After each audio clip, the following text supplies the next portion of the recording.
안녕하십니까. 광주 안디옥교회 박영호 목사입니다.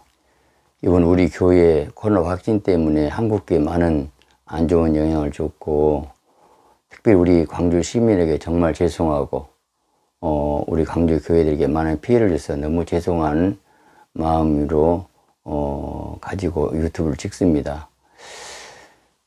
한 일주일 전에 고병찬 목사님이 저를 찾아와가지고 인터뷰를 하기를 원해서 제가 거절했습니다. 왜냐하면 병원에 막 나와가지고 우리 교회 때문에 이렇게 많은 안 좋은 영향을 줬는데 제가 죄인의 마음이 돼가지고 뭘 어떤 변명하고 어떤 말하고 싶지 않아서 한번 미운 사람이 무슨 말을 한들 난 하고 싶은 말이 많이 있지만 사람들이 바로 듣겠느냐, 이때는 좀 조용히 가만히 엎드려 있는 게 낫겠다 해서 그 멀리 서울에서 오신 분을 제가 인터뷰하지 않고 그냥 보내드렸습니다.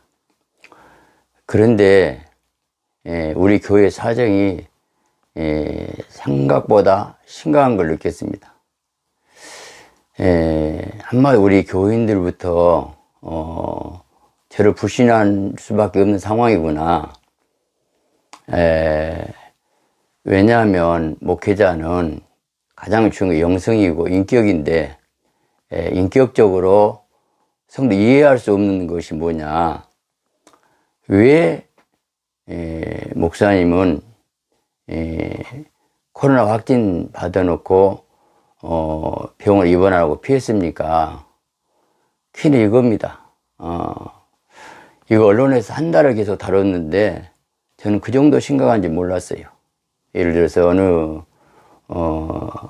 가정에서는 불신 남편이 안디하지 마라 막 이럴 정도, 어떤 청년들 엄마 가지 마, 우리 목사님 믿을 수 없어, 어떻게 그럴 수 있어. 언론에서 내가 직접 보던 내용은 아니지만 듣는 내용은 1인 시간에 못 들어간다, 그리고 피하고 숨었고 전화 안 받았고, 그게 뭘 그렇게, 물론 잘못도 있겠지만 한 달 동안 언론에서 그렇게 해야 할 이유가 뭘까, 너무 가슴 아프고, 그때 변명 없이 아는데 해야 되겠구나. 그래서 제가 며칠 전에 문자를 보내드렸습니다. 오늘 제가 고병찬 목사님이 유튜브 찍을자 할 때 그때 차라리 솔직히 다 얘기할 건데 일주일이라는 시간을 버리고 나서 이제라도 유튜브를 찍어서 변명인지 해명인지 모르겠지만은 말씀을 드려야 된다 생각해서 용기를 내고 제가 이렇게 유튜브를 찍습니다. 제가 오늘 두 가지를 말씀드리고 싶은데, 첫째는 이번에 너무 감사한 것이 제 설교 듣고 많은 분들이 댓글을 올려줘서 제가 눈물 흘리면서 댓글을 거의 다 읽었습니다. 너무 감사한 거, 우리 고병찬 목사님이 저를 위해서 변호한 것이 수만 개 뜨고 부산 반대집회 설교한 그 내용이 알려지게 되고, 우리 또 안야 목사, 또 오시성 TV, 헤세드, 이런 정말 나를 사랑해서, 나는 아무것도 제가 찍어달라고 전화하고 말한 적이 없는데 이렇게 주님 사랑한 마음으로 나를 변호하고 이렇게 한 걸 너무 감사한데, 그분들이 그 말씀 듣고 또 많은 성도님들이 기도하면서 이렇게 울면서 기도하면서 이렇게 전국적으로 미국에서까지 이렇게 연락이 와서 너무 제가 감사한데, 제가 어떻게 연락할 수는 없고, 그래서 이 시간을 통해 너무 감사한 마음으로 인사를 드리고 정말 감사합니다. 정말 고맙습니다. 제가 항상 기도하면서 또 읽으면서 힘을 얻었고, 그래서 오늘 제가 이렇게 유튜브 찍는 이유는, 첫째는 바로 이 감사 인사를 드려야 되겠다 하는 거고, 두 번째는 정말 제가 부끄러운 얘기인데, 혼자 30년 40년을 잠을 자다 보니까 옆에 사람이 있으면 정말 잠을 잘 수가 없어요. 뭐 정상적인 아직 목회하다 보니까 저는 정말 내가 능력이 있기 때문에 오직 기도밖에 없구나. 그래서 젊었을 때는, 뭐 30대, 40대, 50대까지 매일 12 철야 예배드리지, 새벽 예배드리지, 뭐 일주일에 그것만 14번 설교에 주일날 설교, 수요일 2부, 일주일에 20번 이상 설교하는 가운데서 설교는 재미로 살았고 그렇게 뛰었어요. 그러다 보니까 제가 교회에서 잠자고 살다 보니까 혼자 사는 습관이 돼가지고, 정말 이런 말 하면 정말 그럴까 하겠지만, 사실 몇 년 전에 우리 어느 장로님하고 여수 가가지고 한 모텔에 잠을 자는데 새벽까지 꼬박 한숨 잘지 못한 때가 있었어요. 근데 제가 이번에 코로나 걸려가지고 기침을 하는데 다인실 가서, 물론 잠 못 잔 것도 있고 하겠지만 기도할 수가 없어요. 그럼 저는 기도 안 하면 죽거든요. 그래서 하루 이틀 3일 정도 기다리고, 또 이 전남 지역에 입원식 없어갖고 보통 2, 3일은 다 기다리는 그런 기간이었는데, 저는 이제 2, 3일 더해서 5일째 입원하게 됐는데, 문제는 그것이 내가 목사로서 어떤 특권의식 가져가고 1인실 하면 안 들어간다, 그렇게 하는 것처럼 온 언론은 보도를 하니까, 얼마나 그렇지 않아도 교회가 미운데 목사까지 그러니 얼마나 사회 사람들이 저녁 9시 뉴스에 그걸 계속 했다니까, 우리 성도의 그런 말 듣고 얼마나 힘들고 어려웠을까. 제가 이걸 처음에 빨리 변명해야 되는데, 해명해야 되는데 안 했는데, 지금이라도 해야 되겠다 해서 우리 성도들이 문자를 보냈는데, 이게 전국에 알려졌기 때문에, 물론 제가 뭐 결과적으로는 우리 교회가 이렇게 됐기 때문에 할 말은 없어요. 피해를 줬기 때문에. 그래 정말 우리 성도들한테 죄송하고, 또 저희 위해서 기도하면 죄송한데, 그 상황이 그런 상황을 가지고 악의적으로 보도를 하다 보니까 그렇게 나쁜 죄인을 취급하고 있는 언론이 너무 정말 이해가 안 된다. 정말 이해가 안 돼요. 제가 범죄자인 것도 아니고, 코로나 걸려가지고, 그래서 환자가 살아야 되는데, 그 방역법의 원칙에서 꼭 감옥 같은 데 들어가고 기침하다 죽어버리면 쓰겠냐고요. 살아야 되잖아요. 병원에 가도 약도 안 준다는데, 나중에 다행히 하나님 은혜로 1인실을 가서 며칠 있다 나와보니까 교회가 엉망이에요.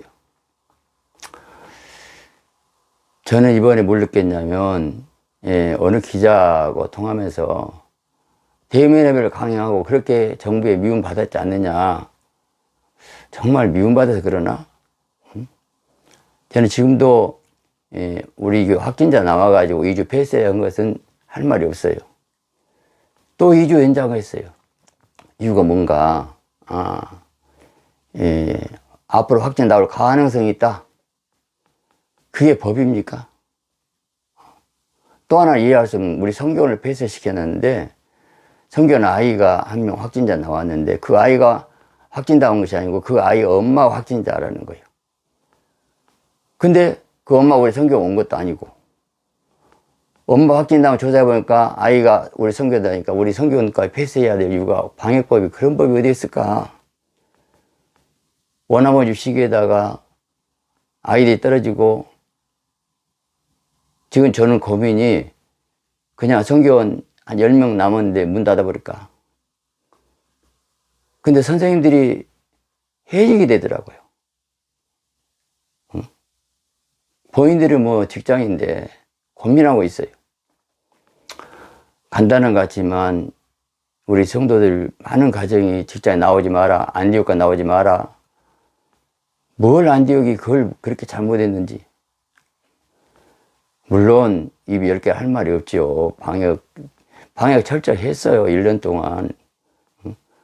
단 1명, 2명, 3명 나온 그것이 뭐 어디 발인이 무슨 성교인하고 예급지 않아요. 근데 그 2, 3명이 물론 수가 더해서 40명까지 됐는데, 언론은 그걸 120명이라고 하고 그러면서,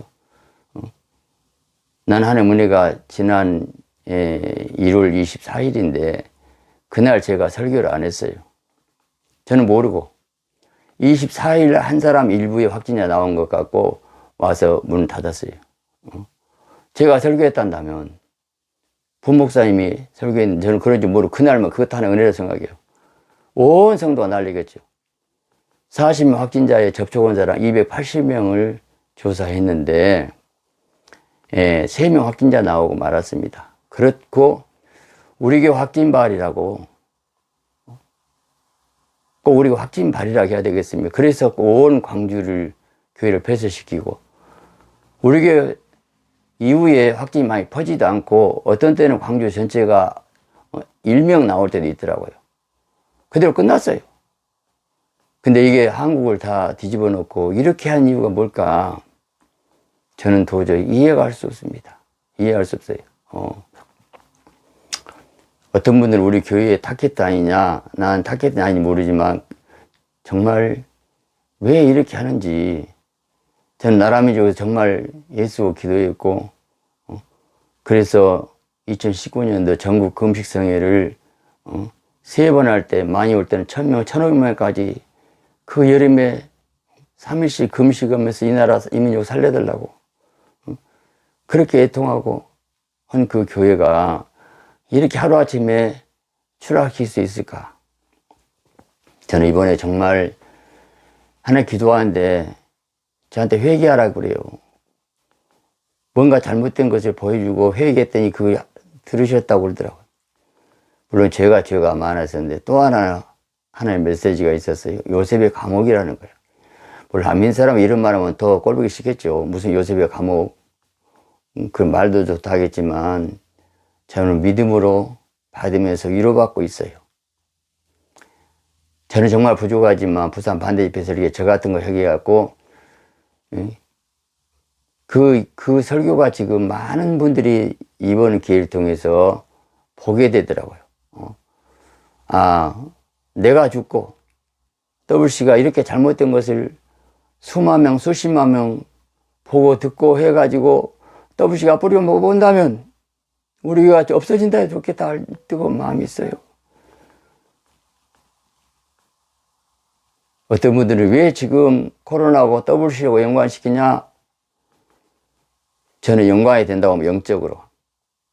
우리 한국 역사를 보면 1938년도 9월 9일 날 신사참배가 통과됐는데 그 9월 9일 날짜가 이상한 게 48년 9월 9일 날 조선인민공화국 북한이 만들어졌고 58년 9월 9일 날 전 북한 교회가 폐쇄됐고 그리고 98년 9월 9일 날 김정은이 취임했고 2019년 9월 9일 날 정확하게 이 대통령은 조길 법무부 장관을 임명하더라고요. 38년 9월 9일 날 WC 신사참배 그게 WC 아니고 뭐예요? 예, 9월 9일 날짜가 이렇게까지 여기까지 왔어요. 어떻게 4월 10월 총선이 김일성이 생일날로 그렇게 해야 돼요? 저는 정치 일 얘기하고 싶지 않아요. 저는 원래 독재 정권 때도 말 안 했습니다. 근데 왜 내가 정부 대항이 아니고 하나님의 교회를 지키려고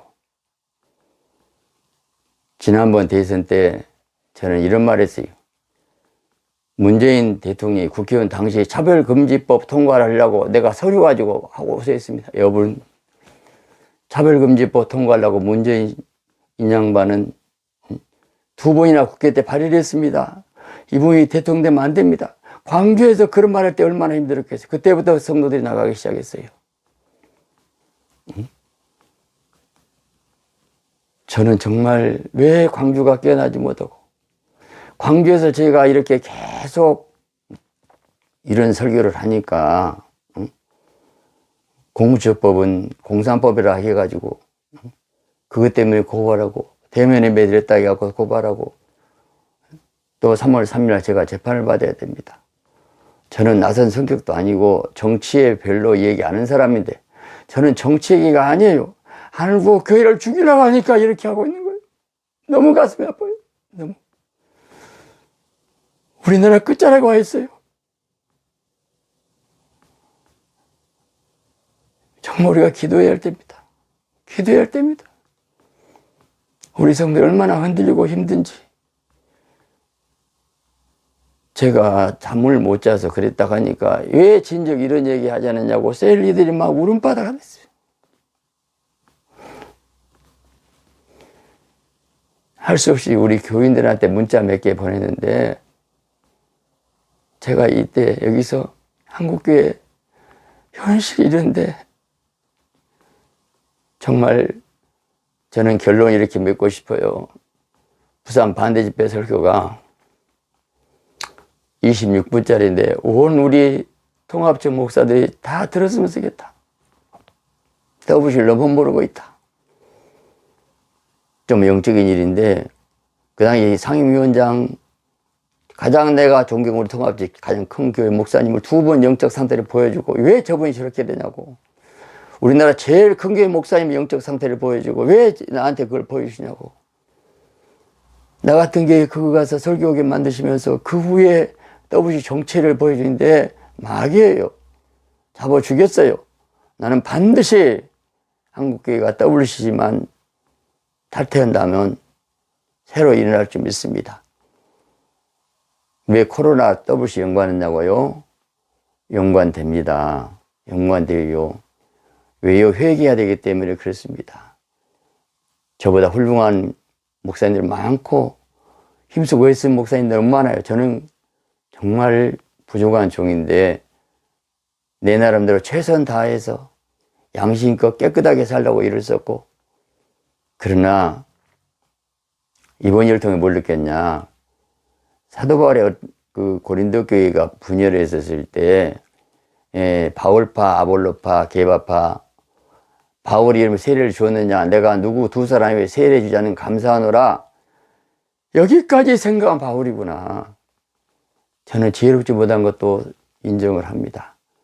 누구 타다고 싶지 않아요. 그러나 요셉의 감옥이 돼가지고 내가 죽고 힘들어도 이걸 통해서 한국교회가 살아나고 WC나 뿌리 뽑는다면 나는 요셉의 감옥으로 생각하고 하나님께 감사한 마음입니다. 계속 여러분이 기도해 주시기 바랍니다. 제가 댓글 올린 것마다 기도하면서 읽습니다. 너무 감사합니다. 고맙습니다.